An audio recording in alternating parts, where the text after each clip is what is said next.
भागलपुर के नौगछिया पुलिस जिला के रंगरा थाना क्षेत्र अंतर्गत NH 31 पर भीषण सड़क हादसा हुआ है। यहां तेज रफ्तार ट्रैक्टर ने ऑटो में जोरदार टक्कर मार दी। घटना में 3 लोगों की मौके पर ही मौत हो गई, वहीं आधे दर्जन लोग घायल हैं। बताया जा रहा है कि अररिया से भागलपुर सभी मुंडन संस्कार के लिए आए हुए थे। वापस अररिया लौटने के क्रम में रंगरा चौक के समीप सामने से आ रही तेज रफ्तार ट्रैक्टर ने टक्कर मार दी। मृतकों की पहचान अररिया के देवेंद्र यादव, उसकी मां संध्या देवी, सास चंदा देवी के रूप में हुई है। देवेंद्र के बेटे मुकेश का मुंडन संस्कार कर सभी वापस लौट रहे थे। घायलों का PHC में इलाज कराया जा रहा है। वहां से 2 की गंभीर स्थिति देखते हुए उन्हें JNMCH रेफर कर दिया गया है। पिता देवेंद्र यादव, घर तो प्रभावपुर, थाना कुलखा बाजार, अररिया। मुंडन किसका था? भाई का क्या नाम है उसका? मुकेश कुमार, मनोज कुमार। दोनों अपना भाई है। कहाँ पे मुंडन होना था? मनिहारी। मनिहारी। तो ये रंगा इधर कहाँ आए थे? अब उधर से आ रहे थे। मुंडन मनिहारी में होना था, तो इधर कहाँ आए थे?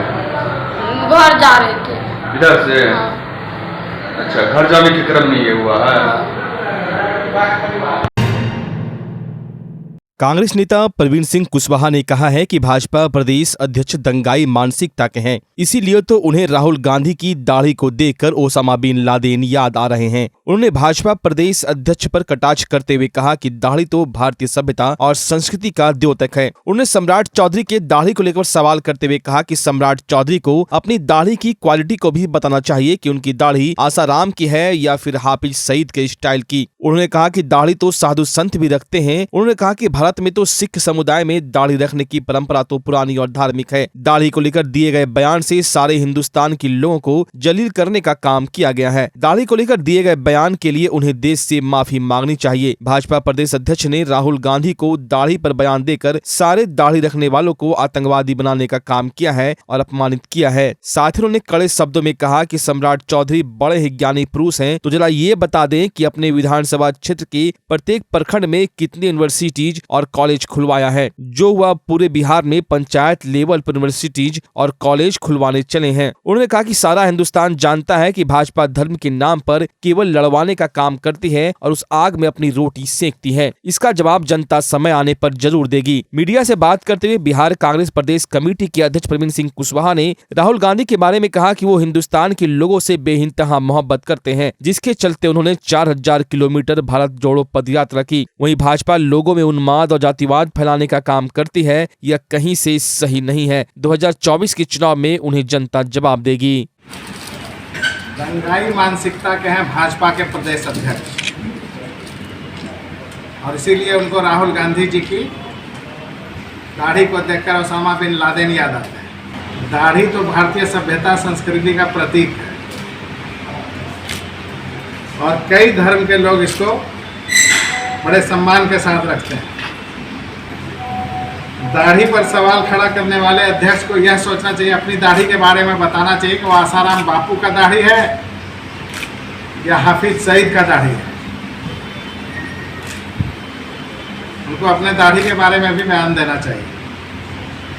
साधु संत भी दाढ़ी रखते हैं और पंजाब में पंजाबियों के बीच तो ये खास माना जाता है कि परंपरा है कि दाढ़ी रखने का, और धार्मिक भी माना जाता है। ऐसे में हर वक्त धर्म की दुहाई देकर देश को विभक्त करने की राजनीति करने वाली, खंडित करने वाली राजनीति करने वाली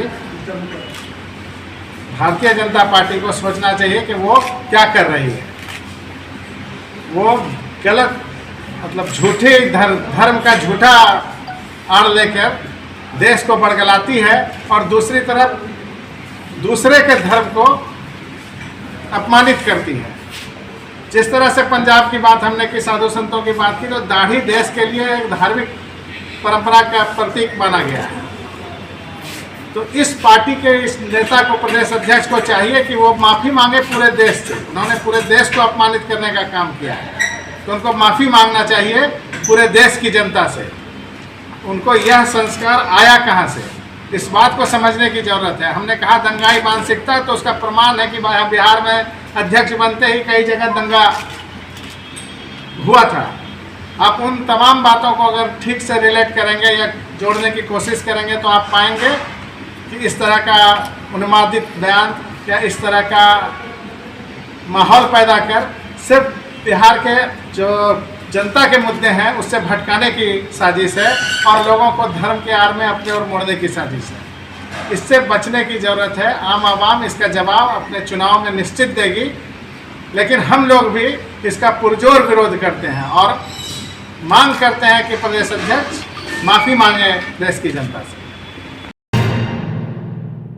आपके शहर भागलपुर में स्पाइकर के एक मात्र एक्सक्लूसिव शोरूम में इस सीजन का सबसे धमाकेदार offer buy 2 get 2, buy 1 get 20% discount, buy 2 get 30% discount.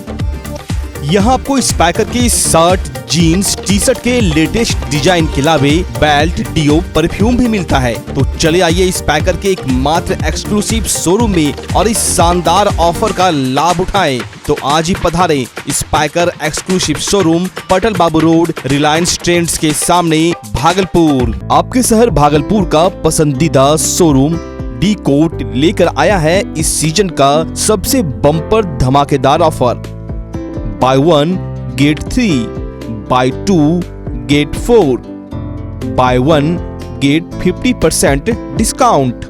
D coat exclusive store, कपड़ों की दुनिया के जाने माने नाम डोनियर की फैशनेबल प्रस्तुति। D coat exclusive store, men's wear की दुनिया का एक भरोसेमंद नाम डी कोट एक्सक्लूसिव स्टोर। यहाँ आकर्षक रंगों और नए ट्रेंडी डिजाइन में पुरुषों के कपड़ों की भव्य रेंज उपलब्ध है। Denim, jeans, shirt, T shirt, trouser, pant, jacket, track pant, lower सहित men's party wear, formal wear की विशाल श्रृंखला मिलेगी, वो भी बिल्कुल नए डिजाइन और रंगों के साथ। तो चले आइए डी कोट और लगन के मौसम में इस भारी छूट का लाभ उठाएं। हमारा पता है डी कोट, पटल बाबू रोड, स्पाइकर शोरूम के बगल में, रिलायंस ट्रेंड्स के सामने, भागलपुर। बच्चा जब जन्म लेता है तो कई बार बच्चा तुरंत नहीं रोता है, रोने में देर हो जाता है। ऐसे में बच्चा क्षतिग्रस्त हो जाता है और उसके बचने की संभावना कम हो जाती है। और यदि बचा तो भविष्य में उसमें विकलांगता की समस्या आती है, जिसे सीपी कहते हैं, जिसका कोई माकूल इलाज नहीं है और ज़िंदगी भर बच्चा विकलांगता से जूझ सकता है। ऐसे में पूरे संसार में कूलिंग थेरेपी का सहारा लिया जाता है। जन्म से ठीक 6 घंटा के अंदर यदि उसको कूलिंग थेरेपी दिया जाए तो उससे उसका सीपी की समस्या कम होती है और बचने की भी संभावना बढ़ती है। पहली बार बिहार झारखंड में आपके शहर के स्नेह नवजात शिशु बाल सेवा केंद्र में यह मशीन उपलब्ध है। कभी भी ऐसी बात हो कि बच्चा रोने में विलम्ब हो गया तो आप स्नेह नवजात शिशु बाल सेवा केंद्र में जरूर संपर्क करें।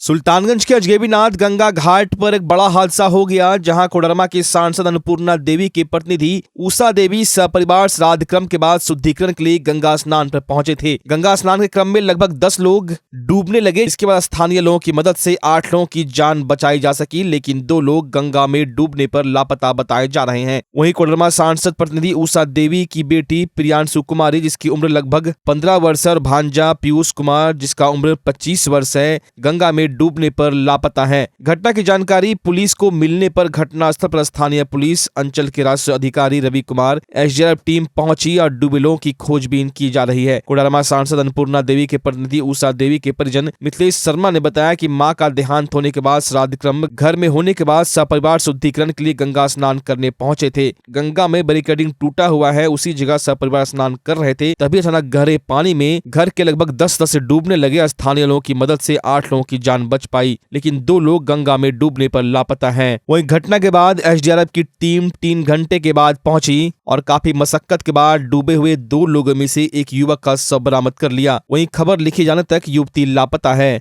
सबकी पहचान झारखंड के कोडरमा के प्रिंस कुमार के रूप में हुई है। सुल्तानगंज सीओ रवि कुमार के द्वारा घटना की पुष्टि की गई है। वहीं परिजनों ने कहा कि 3 घंटे के बाद गंगा घाट में एसडीआरएफ की टीम पहुंची है। अगर एसडीआरएफ की टीम हर समय गंगा घाट पर रहती और सालों भर गंगा घाट में बैरिकेडिंग होती तो डूबने की घटना नहीं होती।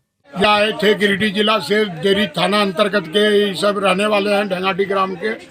100 परिवार श्राद्ध का भोज उज खाने के बाद गंगा स्नान आए थे शुद्ध होने के लिए। एक बच्ची डूबने लगी तो फुल फैमिली धार की ओर बढ़ गया। कोई भी तैराक करना नहीं जानता था, तो स्थानीय पुरुष सब हल्ला होने के बाद दौड़ा चौकी लेके, तो 7-8 परिवार एक साथ पानी में जा रहा था।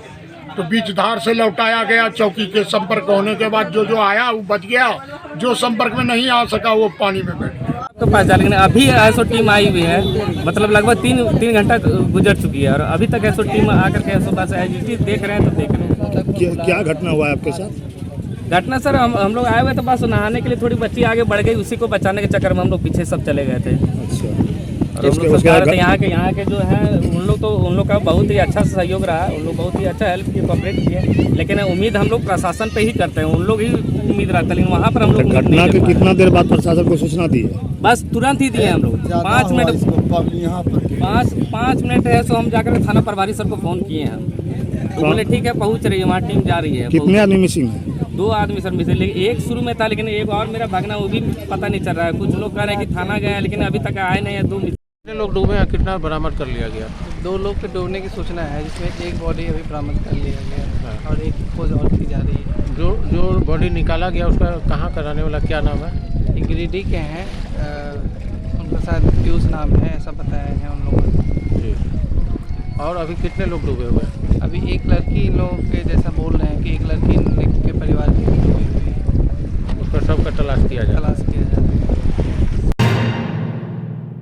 भागलपुर के 0 माइल स्थित रेशम भवन में एडीजे कमजोर वर्ग के तहत सभी केसों के बेहतर अनुसंधान के लिए 7 जिले से आई 50 महिला पुरुष पदाधिकारियों के प्रशिक्षण के लिए 5 दिवसीय प्रशिक्षण कार्यशाला का आयोजन किया गया है। 5 दिवसीय प्रशिक्षण कार्यशाला का विधिवत उद्घाटन किया गया, जिसमें डीआईजी विवेकानंद समेत वरीय पुलिस अधीक्षक Anand Kumar, city DSP, SSP समेत कई गण्यमान्य पुलिस पदाधिकारियों ने दीप प्रज्वलन कर कार्यक्रम का उद्घाटन किया। इस 5 दिवसीय प्रशिक्षण कार्यक्रम के तहत अब महिला पुलिस पदाधिकारी कई केसों में बारीकी से अनुसंधान करने का प्रशिक्षण लेंगी, जिससे कठिन से कठिन अनुसंधान में भी सही तरीके से किया जा सकेगा। वहीं साइबर क्राइम बढ़ता जा रहा है, इसको लेकर भी साइबर के एक्सपर्ट अपनी बातों को सबों के बीच साझा करेंगे और कई बिंदुओं पर वार्ता करेंगे, जिससे अनुसंधान साफ सुथरा और जल्दी हो सके। वहीं डीआईजी विवेकानंद ने बताया कि भागलपुर की रेशम भवन में एडीजे कमजोर वर्ग के तहत 5 दिवसीय प्रशिक्षण कार्यक्रम का आयोजन किया गया है, जिसमें 7 जिले से 50 महिला प्रतिभागी भाग ली है। इसमें महिला सुरक्षा से जुड़े सभी आयामों को डील किया जाएगा। इसमें कानून से संबंधित व कोर्ट से संबंधित बातें रहेंगे। इस प्रशिक्षण में अनुसंधान के समय किन छोटी सी बड़ी बातों का ध्यान रखा जाएगा, उस पर प्रशिक्षणार्थियों को ध्यान आकृष्ट किया जाएगा। इन सभी विषयों को बताने वाले विशेषज्ञ आए हुए हैं और साइबर विशेषज्ञ भी शामिल हैं। उम्मीद है इस प्रशिक्षण से पुलिस विभाग को काफी फायदा मिलेगा और अनुसंधान में काफी मदद मिलेगी। में ये 5 दिवसीय प्रशिक्षण कार्यक्रम आयोजन किया गया है,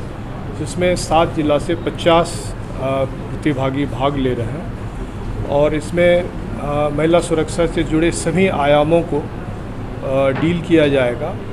इसमें जो कानून से संबंधित बातें हैं, जो कोर्ट से संबंधित बातें हैं, अनुसंधानकर्ता को जो छोटी छोटी चीज़ें अनुसंधान के समय ध्यान रखना है, एफएसएल से जुड़े विशेषज्ञ हैं, ये सारी चीज़ें इसमें शामिल हैं और इसके विशेषज्ञ इसमें आएंगे। इसके अलावा साइबर विशेषज्ञ भी पटना से आ रहे हैं। तो जो इंटरनेट और ऑनलाइन प्लेटफॉर्म से भी जो दुरुपयोग करके कई सारी घटनाएं आज के दिन में हो रही हैं, तो उन सभी चीज़ों की जानकारी प्रतिभागियों को दी जाएगी और इससे उनकी दक्षता भी बढ़ेगी ताकि वो बेहतर अनुसंधान कर सकें। क्या इसे ये प्रशिक्षण विशेष प्रशिक्षण है महिलाओं के लिए? उससे बिल्कुल, यह विशेष प्रशिक्षण कार्यक्रम जो है आयोजित किया गया है और जो कमज़ोर वर्ग है पुलिस मुख्यालय में, एडीजी कमज़ोर वर्ग के नेतृत्व में ये सभी रेंज में इसका आयोजन हो रहा है और इस क्रम में भागलपुर रेंज में भी इसका आयोजन किया। भागलपुर के समाहरणालय स्थित समीक्षा भवन में प्रभारी जिला पदाधिकारी अनुराग कुमार की अध्यक्षता में बाल श्रम को लेकर बैठक का आयोजन किया गया, जिसमें सदर मंडल पदाधिकारी, डीएसपी सहित बाल श्रम विभाग से जुड़े पदाधिकारी सहित शिक्षा विभाग के पदाधिकारियों ने बैठक में हिस्सा लिया। इस दौरान जिले को बाल श्रम मुक्त जिला बनाने को लेकर किस प्रकार से कार्य किए जा रहे हैं, विभाग के द्वारा मुक्त कराए गए बच्चों को स्कूल में किस प्रकार से नामांकन कर भेजा जा रहा है, इसको लेकर चर्चा की गई। वहीं प्रभारी जिलाधिकारी के द्वारा कई दिशा निर्देश भी दिए गए हैं। बिहार कृषि विश्वविद्यालय सबौर भागलपुर में 10वीं आम विविधता प्रदर्शनी का आयोजन किया गया, जिसमें उद्यान विभाग, फल एवं फल प्रौद्योगिकी, बिहार कृषि महाविद्यालय सबौर के तत्वाधान में कार्यक्रम का आयोजन किया गया, जिसमें कई किस्म के आमों की प्रदर्शनी लगाई गई है। साथ ही इस कार्यक्रम के अलावा आम खाने की प्रतियोगिता भी रखी गई है। प्रतियोगिता 4 वर्गों में रखी गई थी। इस प्रतियोगिता में प्रथम, द्वितीय, तृतीय आने वाले प्रतिभागियों को मोमेंटो सर्टिफिकेट और नगद राशि देकर पुरस्कार से नवाजा गया। कार्यक्रम के दौरान कृषि विश्वविद्यालय सबौर के कुलपति सहित कई कृषि वैज्ञानिक और किसान शामिल थे। इसके बाद मल्लिका है, मल्लिका के बाद आम्रपाली है। ये सब संकर नस्ल का आम है यहाँ पर। और आपका मनोहला में बीजू है, छोटा में बीजू है। इसके बाद मालदा है, इसके बाद अल्फजली है, क्या कहते हैं आपका अल्फांसो है, गुलाब खास है। इस तरह से करीब करीब 18 गो वेराइटी हम यहाँ पर लगाए हैं। 5 तरह के लगाए हैं सर। जी, कौन सा प्रकार का लगाए? आम्रपाली हैं, मालदा सफ़ेद हैं और बीजू मंझुला है, बीजू छोटा है और क्या कहते हैं बोल रहे हैं अथी जर्दालू में अन्य है। कहाँ से आए हैं? बाराहाट प्रखंड, जिला बांका। क्या नाम हुआ आपका? श्रीधर यादव। कब से इस क्षेत्र में जुड़े हैं?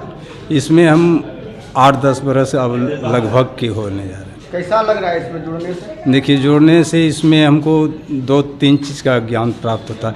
एक तो देखने के बाद प्रोत्साहन मिलता है, एक दूसरे के आम के कैसे के क्वालिटी के हैं ज्ञान प्राप्त होता है और इससे आम लगाने की जिज्ञासा होता है कि और सूचित करना चाहता हूं कि बिहार कृषि विश्वविद्यालय में 10वां आम विविधता सह खाओ आम प्रतियोगिता का आयोजन 3 दिन दिवस के लिए किया जा रहा है।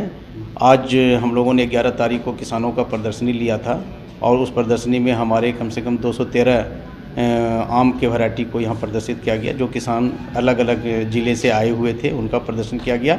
साथ ही साथ हम लोगों के विश्वविद्यालय में करीब 249 वैरायटी उपलब्ध है, जिसमें से हम लोगों ने 213 वैरायटी को यहाँ प्रदर्शन के रूप में प्रदर्शित करने के लिए किसानों के लिए रखा था।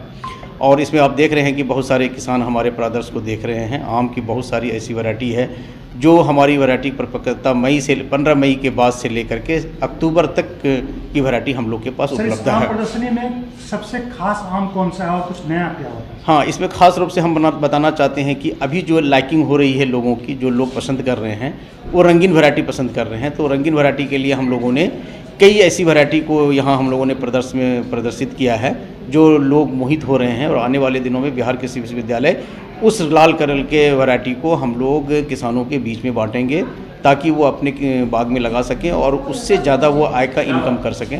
वो आप इसमें हमारा बहुत इल्डन है, हमारा जो है किंगस्टोन है, हमारा हुस्न आरा है, बहुत सारी ऐसी रंगीन वैरायटी है जो यहाँ आप देख रहे होंगे कि वो हम लोगों ने लगाया है यहाँ पे। फिज़ा अहमद, विभागाध्यक्ष उद्यान। आम के बारे में क्या कहना चाहेंगे?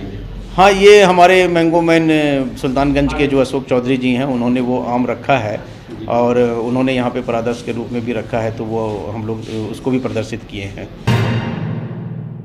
सुल्तानगंज में विश्व प्रसिद्ध श्रावणी मेला की तैयारी को लेकर जिला प्रशासन के निर्देश पर अंचल अधिकारी अमित राज, थानाध्यक्ष प्ररंजन के निर्देश पर कांवरिया पथ में बिहार सरकार की जमीन और अवैध कब्जा कर रहे लोगों को सोमवार की दोपहर बुलडोजर के माध्यम से सैकड़ों अतिक्रमण दुकानें ध्वस्त कर मुक्त कराया गया। इस दौरान अंचलाधिकारी ने बताया कि श्रावणी मेला तैयारी को लेकर जिला प्रशासन के निर्देश पर कांवरिया पथ में बिहार सरकार की जमीन पर रह रहे लोगों को बुलडोजर के माध्यम से दुकानें हटाया गया है। शहर में अतिक्रमण मुक्त कब किया जाएगा सवाल पर उन्होंने कहा कि तैयारियां की जा रही है, बहुत जल्द शहर को भी अतिक्रमण मुक्त किया जाएगा। इस दौरान अंचल राजस्व पदाधिकारी रवि कुमार, थाना एसआई विनोद कुमार सहित पुलिस बल, महिला पुलिस बल व जिला पुलिस बल मौजूद थे। कच्ची कांवरिया पथ में जो भी अतिक्रमण है आज उसको जिला प्रशासन द्वारा अंचल अधिकारी के नेतृत्व में हटाया जा रहा है। तो क्या निर्देशित है जो कांवरिया पथ से? जो भी कच्ची कांवरिया पथ में जितने भी अतिक्रमण है, जैसे अभी ज़्यादा अतिक्रमण नहीं है यहाँ पे, नाद वगैरह है और गाय भैंस लोग बैठ के किए हैं, बैठाए हुए हैं। और इसके पहले हम लोग 3 बार अनाउंसमेंट करवा चुके हैं। इसका वीडियो फुटेज हम लोग सबको अनाउंस करके सबको जागृत कर दिए। उसके बाद भी अभी जो लोग नहीं हटाए उनके लिए उसका हटाया जा रहा बाकी। शहर में कब सर अतिक्रमण होगा? अब शहर का तो डिसाइड कर लेंगे, जल्दी ही हटेगा उसका भी। सुल्तानगंज के स्टेशन रोड के समीप केला गोदाम में बिहार सरकार भवन निर्माण विभाग के द्वारा 1.5 करोड़ रुपए की लागत से निरीक्षण भवन का निर्माण होना है। स्थानीय विधायक प्रोफेसर ललित नारायण मंडल, कार्यवाहक अभियंता विनय प्रसाद सिंह के द्वारा भूमि पूजन करते हुए नींव डालकर निर्माण कार्य आरंभ किया गया। इस दौरान स्थानीय विधायक प्रोफेसर ललित नारायण मंडल ने कहा कि बिहार सरकार के द्वारा गैवीनाथ धाम में कांवरियों की सुविधा, प्रशासनिक पदाधिकारियों के ठहराव को लेकर 1.5 करोड़ की लागत से निरीक्षण भवन का निर्माण आज से शुरू कर दिया गया है, जिससे बाहर से आने वाले श्रद्धालुओं को कोई परेशानी न हो, इसके लिए बिहार सरकार ने यह व्यवस्था की है। कार्यपालक अभियंता विनय कुमार सिंह ने कहा कि 1.5 करोड़ रुपए की लागत से बिहार सरकार के निर्देश पर निरीक्षण भवन की तैयारी युद्ध स्तर से शुरू कर दी गई है। इस दौरान जदयू प्रखंड अध्यक्ष सदानंद कुमार, महागठबंधन के नेता व कर्मचारी मौजूद थे। श्रावणी मेला के महत्व को देखते हुए और यहाँ पर बाजार में आईवी की कमी थी, इसीलिए सरकार ने इसको यहाँ पर दिया है और भविष्य में दिक्कत नहीं होगी कारण वहाँ पर भी मस्जिद में भी वहाँ भी आईवी दूसरा बन रहा है। इसलिए अब जो हमारे बाहर से गेस्ट आएंगे, चाहे प्रशासनिक गेस्ट हों या जैसा भी गेस्ट हों, उनको अब दिक्कत नहीं होगी सुल्तानगंज में। भागलपुर के नवगछिया में अपराधियों का मनोबल सर चढ़कर बोल रहा है, लेकिन पुलिस भी पीछे नहीं है। वो भी लगातार कार्रवाई करते हुए अपराधियों को खदेड़ कर पकड़ रही है और सलाखों के पीछे भेज रही है। 10 जून को संध्या में नवगछिया पुलिस विभाग को गुप्त सूचना प्राप्त हुई कि नवगछिया के कुख्यात टॉप 10 अपराध कर्मी मतवाला हत्याकांड के आरोपी तथा नवगछिया के अतिरिक्त कटिहार एवं पूर्णिया जिला के करीब आधा दर्जन कांडों में वांछित फरार अभियुक्त महाराणा यादव अपने अन्य साथियों के साथ सधुआ दियारा में मौजूद है। तुरंत इस पर कार्रवाई करते हुए एक छापामारी दल का गठन किया गया, जिसमें रंगरा और ढोलबज्जा थाना पुलिस को एकत्रित किया गया। गठित टीम अविलंब घटनास्थल पर पहुंची तो पुलिस बल को देखकर 2 व्यक्ति भागने लगे, जिसे पुलिस बल के सहयोग से खदेड़ कर पकड़ लिया गया। बारी बारी से दोनों से पूछताछ करने पर एक ने अपना नाम महाराणा यादव और दूसरे ने अपना नाम नवल यादव बताया। तलाशी के क्रम में दोनों के पास से अवैध हथियार कारतूस बरामद किया गया। दोनों को हिरासत में ले लिया गया और कानून सम्मत कार्रवाई के लिए भेज दिया गया। जानकारी एक प्रेस वार्ता में नवगछिया एसपी सुशांत कुमार सरोज ने दी। उन्होंने बताया कि दोनों अपराधी का आपराधिक इतिहास है, उससे पूछताछ की जा रही है। उम्मीद है कई केस का उद्भेदन इन लोगों से पूछने से सामने आ जाएगा। दोनों अपराधियों के पास जो हथियार और सामग्री बरामद हुआ है, उसमें एक लोडेड देसी पिस्तौल, बिंडोलिया के अंदर से 7 पीस 315 बोर का जिंदा गोली, लावा कंपनी का कीपैड मोबाइल बरामद हुआ है। रंगदारी आदि कांडों में वांछित चल रहे महाराणा यादव जो यही रंगरा थाना का है और एक नवल यादव है जो पूर्णिया का मोहनपुर का है। ये सूचना मिली कि सधुआ दियारा में लोग हथियार के साथ घूम रहा है। सूचना मिलते ही फौरन जंबाज पदाधिकारी हैं नवगछिया पुलिस में तुरंत एक टीम गठन किया गया। थाना प्रभारी रंगरा बिट्टू कमल, थाना प्रभारी ढोलबज्जा प्रभात और DIO की टीम और अन्य पदाधिकारी की टीम का गठन किया गया। टीम को और तुरंत भेजा गया सधुआ दियारा में और ये पुलिस को देखते ही लोग अपराधी भागने की कोशिश की। हमारे पुलिस बल है ना, जान की परवाह किए बगैर वो खदेड़ कर है ना दोनों को पकड़ के गिरफ्तार किया। सर्च करने पे दोनों के पास से जो नवल यादव है उसके पास एक लोडेड एक कट्टा मिला है और एक बिंडोलिया में आपका अलग से 12 गोली था और जो महाराणा था उसके पास से भी ये लोडेड ये कट्टा और बिंडोलिया में 7 गोली मिला है और ये मोबाइल उन लोगों से पास से बरामद हुआ है। ये दोनों कुख्यात अपराधी, नवगछिया का भी टॉप 10 में महाराणा आता है और नवल भी टॉप 10 में पूर्णिया में आता है। तो कई दिनों से ये फरार चल रहे थे। हालांकि कई बार हमारी पुलिस दियारा में प्रयास भी किया था, लेकिन वो लोग भागने में सफल रहे और ये दियारा जो बहुत विशाल एरिया में वहाँ काफ़ी फसल है, काफ़ी जंगल का इलाका है। हमारे कल जो पुलिस पदाधिकारी जो टीम में थे काफ़ी बहादुरी के साथ, सूझबूझ के साथ दोनों गिरफ्तार करने में सफल रहे। हमारे स्तर से जो टीम में शामिल पदाधिकारी थे, पुलिसकर्मी थे, सबों को उचित पुरस्कार से पुरस्कृत किया जाएगा।